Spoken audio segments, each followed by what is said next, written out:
올 한 해 우리 교회 제목, 우리 교회의 표, 것이 정해졌습니다. 생명, 교제, 기쁨. 이 단어, 이 세 가지 단어가 올 한 해 정말 우리 삶 가운데 흘러넘칠 수 있는 그런 단어가 되기를 간절히 바랍니다. 저는 이 단어만 생각만 해도 가슴이 뛰고 마음이 너무 좋습니다. 생명, 교제, 기쁨. 이것이 정말 말이 아니라 우리의 간증과 고백이 되어 수 있기를 바랍니다. 한 번뿐인 인생, 우리 삶이 우울한 삶이 아니라 참 이 삶이 이렇게 아름다웠던가, 참 이게 너무나 기쁘구나, 이런 큰 은혜를 우리가 함께 다 같이 누릴 수 있기를 바랍니다. 저는 참 나누고 싶은 게 너무나 많습니다. 저는 그렇게 생각합니다. 성령의 사람은 나누고 싶은 게 많다. 나누고 싶은 게 많아요. 그래서 제가 생명, 교제, 기쁨, 이 올해의 주제의 내용을 이제 설교를 할 터입니다. 근데 오늘은 시리즈로 세 가지, 다음 주에 또 그 다음 주에 이렇게 세 번을 걸쳐서 개념 바꾸기라고 하는 제목으로 같이 말씀을 나누겠습니다. 나누고 싶은 게 너무나 많아요. 어떤 거를 먼저 할까 그렇게 생각하다가 오늘 이 말씀을 같이 나누게 됐습니다. 우리 그런 기억이 있습니다. 어린 시절에 친구들 만나면 말을 계속 하잖아요. 너무 좋아서. 그 전화를 할 때도 밤새도록 전화한 기억이 있습니까, 여러분들? 새벽 2시까지, 3시까지. 뭘 할 얘기가 이렇게 많은지 계속해도 계속 나오는 거예요. 그래서 어머니가 그만 전화 끊어라 할 때까지 밤새도록 얘기하고 나서 맨 마지막에 이제 엄마가 이제 재촉하니까 끊을 때 뭐라고 얘기합니까? 자세한 건 나중에 만나서 얘기하자. 이게 나누고 싶은 게 너무나 많은 거예요. 그렇죠? 여러분, 성령의 사람 되십시오. 우리 성령의 사람은 항상 나누고 싶은 게 풍성해야 됩니다. 내 안에 은혜가 넘치는 거예요. 성령이 넘치고 만나고 이야기하고 싶고 나누고 싶은 은혜가 풍성한 그런 사람이 되시기를 바랍니다. 그래서 이 말씀 생명, 교제, 기쁨을 아껴두었다가 나중에 나누기로 하고, 오늘은 개념 바꾸기 시리즈 3주 시리즈를 하려고 합니다. 우리 그런 얘기를 합니다. 개념이 있다 없다. 여러분, 개념이 있는 사람입니까? 개념이 있는 것과 없는 것 굉장히 큰 차이죠. 그 어느 정도 차이냐면, 우리가 같이 이렇게 마주 보면은 아주 가까운데 등 돌면은 지구 한 바퀴 돌아야 만나잖아요. 마찬가지로 개념이 있는 사람이 만나면 통하지만 개념이 없는 사람이랑 만나면 너무나 다른 거예요. 그래서 개념이 참 중요합니다. 이 개념. 우리가 사람들은 다 누구나 고정관념이라고 하는 틀이 있습니다. 그래서 내가 요만큼만 보는 어떤 고정관념의 틀이 있어서 이런 틀을 깨지 않으면 우리가 어떤 중요한 그런 개념들을 잘 모를 수 있다는 거예요. 영적인 성숙은 자꾸만 이런 고정관념의 틀을 깨고 이런 새로운 개념들을 우리가 더 알아가고 배워가는 거라고 생각이 됩니다. 그래서 오늘 로마서 12장 1절 2절 말씀인데, 이 말씀은 특별히 예배는 삶이다 라고 하는 그런 개념을 주고 있는 거예요.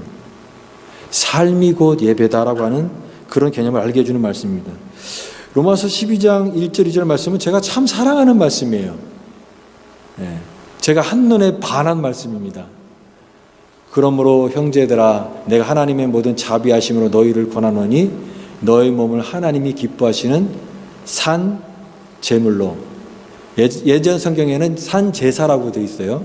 산 제사로 드리라. 이는 너희의 드릴 영적 예배니라.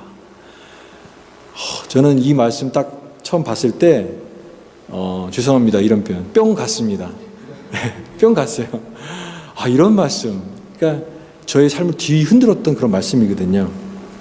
너희는 이 세대를 본받지 말고 오직 마음을 새롭게 함으로 변화를 받아 하나님의 선하시고 기뻐하시고 온전하신 뜻이 무엇인지 분별하도록 하라. 저는 여러분들과 나누고 싶은 이 말씀을 통해서 먼저 예배하는 삶이 얼마나 중요한가. 여러분, 우리 신앙생활의 이 핵심은요, 예배입니다. 동의하십니까? 예. 근데 이 예배라고 하는 이 말씀 오늘 처음 시작하는 단어가 뭐냐면 그러므로입니다. 그러므로. 예.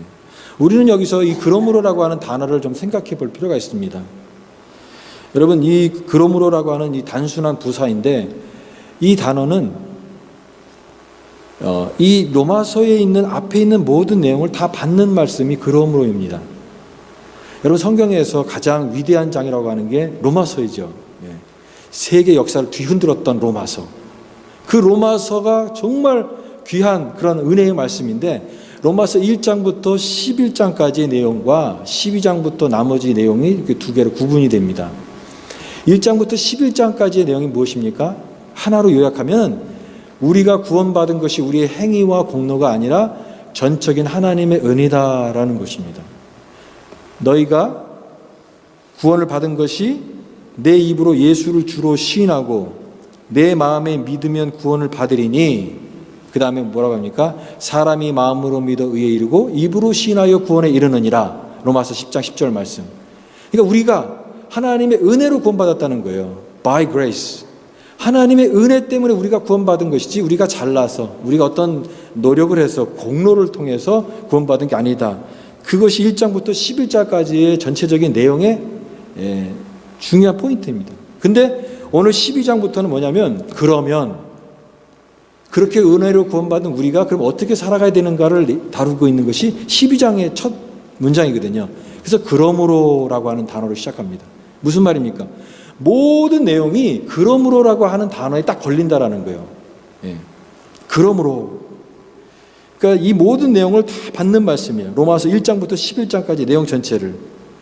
그러므로 이 하나님의 은혜로 구원받은 자가 어떻게 그러면 살아가야 되는가? 라면서 여기서 나오는 첫 번째가 뭐냐면 예배하는 삶을 얘기하고 있습니다. 그러므로 내가 하나님의 자비하심으로 너희를 권하노니 너희 몸 하나님이 기뻐하시는 거룩한 산제물로 드리라. 이는 너희의 드릴 영적 예배니라. 하나님의 은혜를 깨닫고 경험한 그런 사람이 그럼 어떻게 살아가야 되는가? 예배자로 살아간다라는 거예요. 하나님을 예배하는 사람으로. 그러므로 은혜를 안다라는 것은 참된 예배하는 사람이 된다라는 말과 동일한 말입니다. 여러분, 예수를 믿는다는 것이 무엇입니까? 그것은 하나님을 예배하는 거죠. 예배자가 되는 것입니다. 사실 인생이 뭐냐면 우리가 이 땅에 온 목적이 있습니다. 하나님이 우리를 지으셨잖아요. 그 지은 목적은 하나님을 예배하기 위해서 지으셨다라는 것입니다. 이사야 43장 21절 말씀 보면 이 백성은 내가 나를 위하여 지었나니 나를 찬송하게 하려 함이라.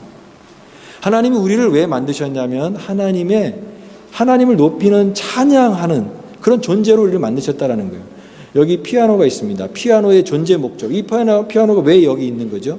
피아노는 아름다운 소리를 내기 위해서 여기에 존재하는 거예요. 존재 목적이 그것입니다. 우리 교회 올 때 자동차를 다 타고 있잖아요. 차의 존재 목적이 무엇입니까? 운전하는 사람을 원하는 장소로 이동하는 그런 수단이 되는 거잖아요. 그러니까 차가 달릴 때 피아노가 아름다운 소리를 낼 때 이 지음받은 존재 목적을 딱 충실하게 하고 있는 거죠. 사람은 하나님을 예배할 때, 하나님을 즐거워할 때, 하나님 앞에 나올 때, 하나님을 기뻐할 때 그의 지음받은 본래의 존재의 목적을 딱 맞는 그 상황이다라는 것이죠. 그래서 소요리 문답 1번, 제1번이 무엇입니까? 사람의 제일 되는 목적이 무엇이뇨? 그렇죠. 뭡니까? 답이. 하나님을 영화롭게 하고 영원토록 그를 즐거워하는 것이다. 하나님을 영화롭게 하고 하나님을 예배하고 하나님을 즐거워하는 거예요. 하나님을 기뻐하고 하나님을 즐거워하는 그런 우리가 예배를 드릴 때 우리가 지음받은 그 본래의 목적에 딱 맞는 그 목적을 이루고 있다라는 것입니다. 그러므로 여러분, 그리스도인의 삶은 예배예요. 예배. 우리의 중심은 예배입니다. 저는 예배가 저수지라고 생각합니다.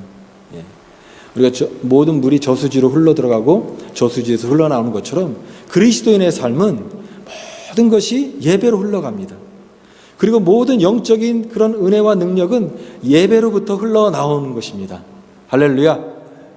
여러분, 예배가 풍성하면요, 그 사람의 삶에 가정과 자녀들과 나의 삶 가운데 모든 것들이 다 풍성해요. 기쁨이 있어요. 은혜가 있어요. 그러나 반대로 예배가 마르면 내 모든 삶이 자꾸만 말라가는 거예요. 여러분, 신앙생활에 점점 시들시들한 사람들의 가장 먼저 나타나는 특징이 무엇입니까? 예배로부터 떠나간다는 거예요.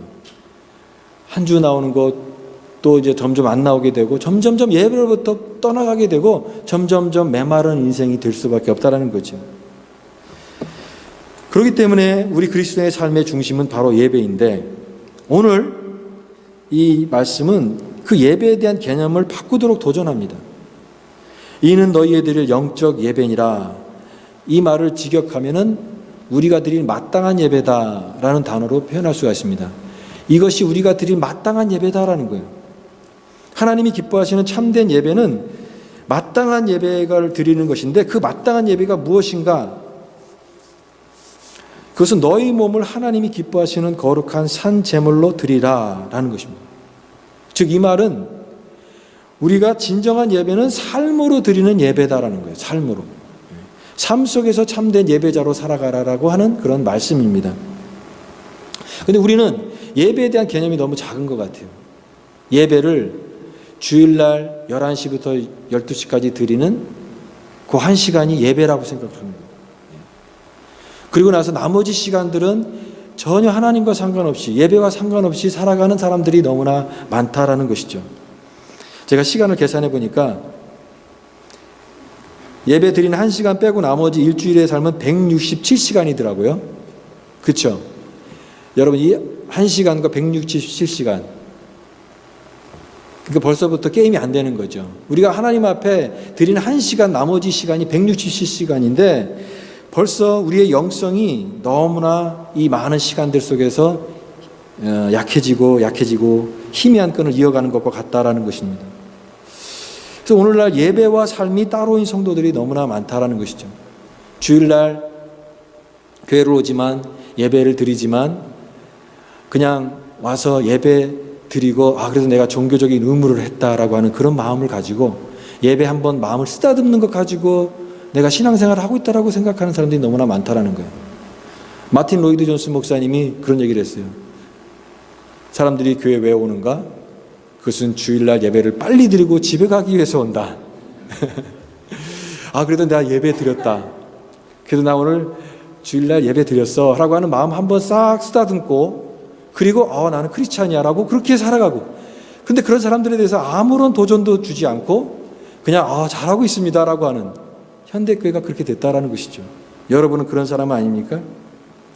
그런 이분법적인 신앙생활은 아무런 능력도 없고 우리의 믿음을 결코 세울 수가 없다는 사실을 기억하십시오. 하나님이 원하시는 이 예배는, 이 마땅히 드릴 예배는 개념이 바뀌어야 된다는 거예요. 그것은 뭐냐면 삶의 예배다라는 거예요. 삶의 예배. 예배의 본질은 교회 예배당이 아니라 월요일부터 토요일까지 내가 살아가는 모든 삶이 예배이고, 오히려 우리가 진정 드려야 될 예배는 여기서 물론 우리가 하나님 앞에 예배를 드리지만 이 교회 밖을 나가면서부터 시작되는 삶의 예배자가 되라는 것입니다. 여러분, 그것이 진정한 예배가 아니겠습니까? 내가 살아가는 가정과 일터와 삶의 현장이 바로 하나님을 예배하는 장소이고, 하나님은 교회에만 계시지 않고 우리의 종교적인 의식에만 참여하시는 하나님이 아니라 우리의 삶의 중심에 계신다는 사실을 나의 믿음과 삶으로 고백하고 인정하는 것이, 그것이 진정한 예배라고 믿습니다. 요한복음 4장에 예수님께서 수가성 사마리아 땅에 가시게 됩니다. 거기서 어떤 여자를 만나서 대화를 나눕니다. 여자와 대화를 나눈 도중에 그 여인이 예수님이 너무나 선지자적인 그런 모습을 보게 되고, 그래서 대화 깊은 도중에 자기가 평상시부터 궁금했던 그 질문을 합니다.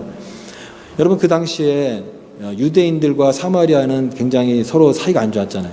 사마리아를 아주 천시하고 개 취급하고 그랬잖아요.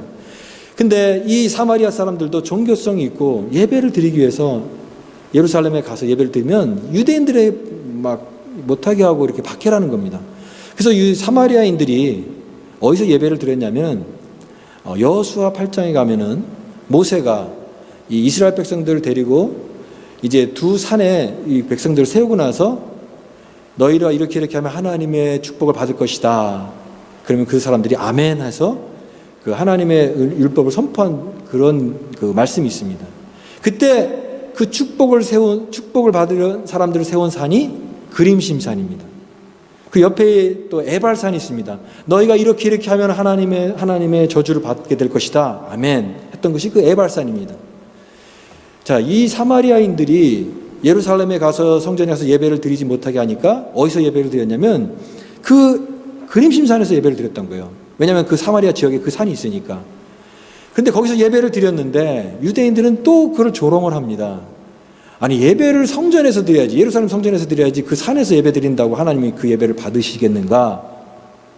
그래서 그들도 이 예배를 드리기만 하지만 그 마음속에 그런 갈증이 있는 것입니다.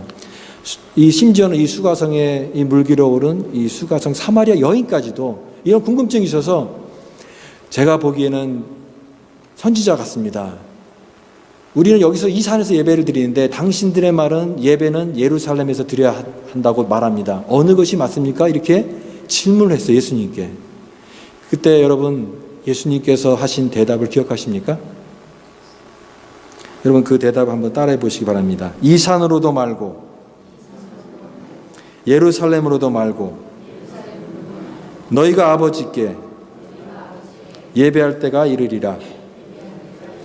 하나님은 영이시니 예배하는 자가 영과 진리로 예배할지니라. 무슨 말입니까? 장소가 중요한 게 아니고 어떤 형식이 중요한 게 아니라 너의 그 영과 진리로 드리는 그 마음이 중요하다라는 거예요. 하나님 원하시는 그 예배가 바로 그 본질이 그것이다라는 거예요. 교회만이 아니라 살아가는 나의 모든 삶을 하나님을 하나님으로 인정하는 삶, 아무도 안 보는 곳에서 하나님이 그곳에 계시다가는 그 믿음으로 살아가는 것이 참된 예배자다라고 말씀하고 있는 것입니다. 사랑하는 여러분 그런 예배자가 될 수 있기를 바랍니다. 모든 곳에서, 교회만이 아니라 내가 살아가는 모든 곳에서 하나님이 되어 주십시오. 내가 그곳에서도 예배자로 살아가게 하여 주옵소서. 하나님 원하시는 진정한 예배자가 바로 그와 같은 삶인 줄 믿습니다. 여러분 올 한 해 그러면 우리는 어떻게 이런 삶의 예배자로 살아갈 수 있겠습니까? 오늘 2절 말씀에 구체적으로 나와 있습니다. 2절 말씀을 같이 한번 읽어보겠습니다. 시작. 너희는 이 세대를 본받지 말고 선하시고 기뻐하시고 온전하신 뜻이 무엇인지 분별하도록 하라. 마음의 변화를 받으라.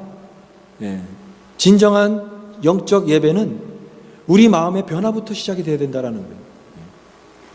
그 영어 성경에 보니까 이 세상의 패턴, 너희는 이 세대를 본받지 말고 conform, 이 세상의 패턴을 컨펌하지 말고 너희 마음을 변화를 받으라 이렇게 얘기했어요. 트랜스폼 하라고 했어요.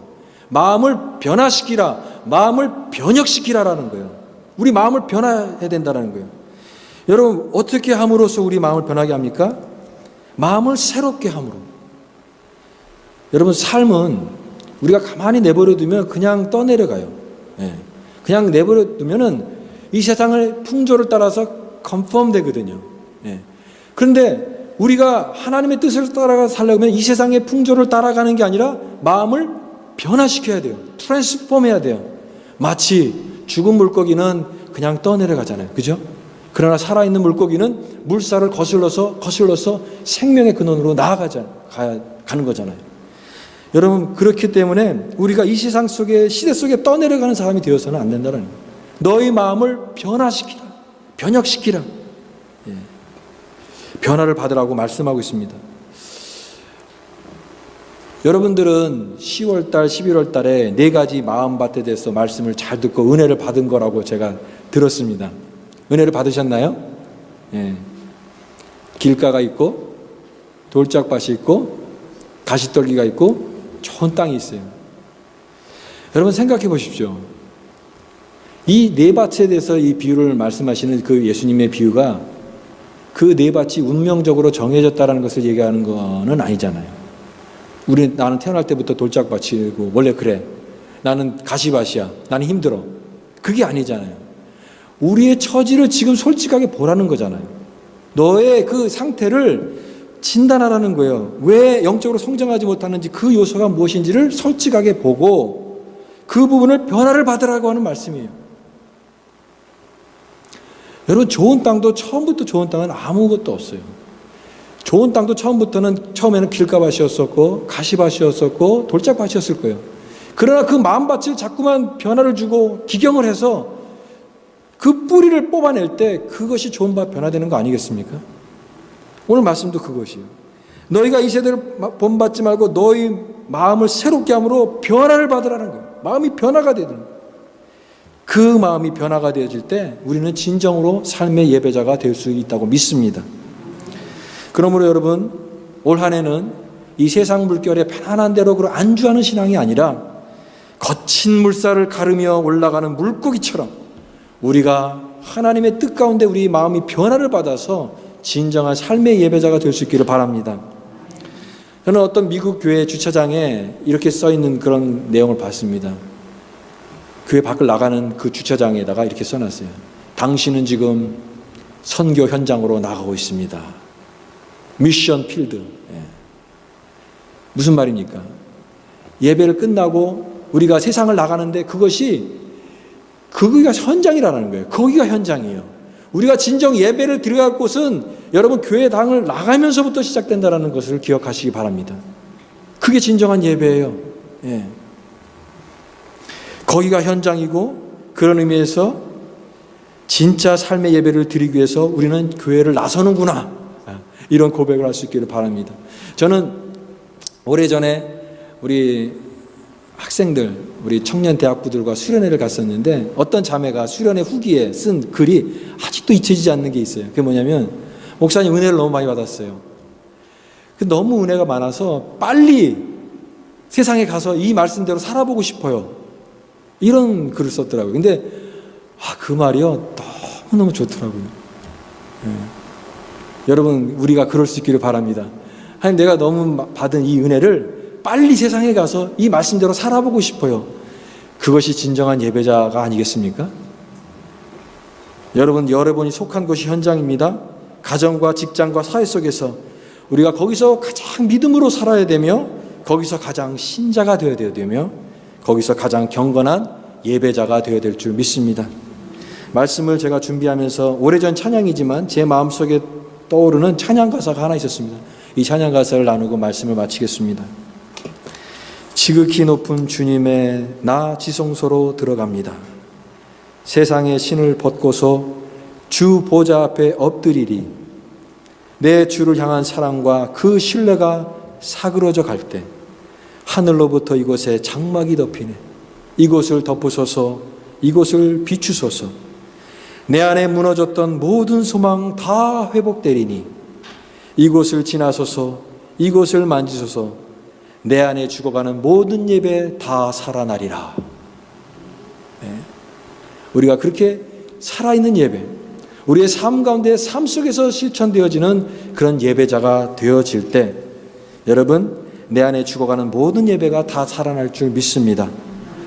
그래서 하나님의 은혜를 올 한 해 풍성히 누리고 하나님 내가 그런 예배자가 되게 하여 주옵소서. 이 고백이 저와 여러분의 진실한 고백이 될 수 있기를 주님의 이름으로 축원합니다. 기도하겠습니다. 하나님 아버지 감사합니다. 너희 몸을 하나님이 기뻐하시는 거룩한 산제사로 드리라. 이는 너희에 드릴 영적 예배니라. 이와 같은 하나님 영적 예배가 회복되게 하시고 하나님의 놀라운 영적 예배와 참된 축복을 경험할 수 있는 올 한 해와 우리 모든 믿음의 성도들 가정 되게 하여 주옵소서. 감사드리며 예수님 이름으로 기도드리옵나이다. 아멘.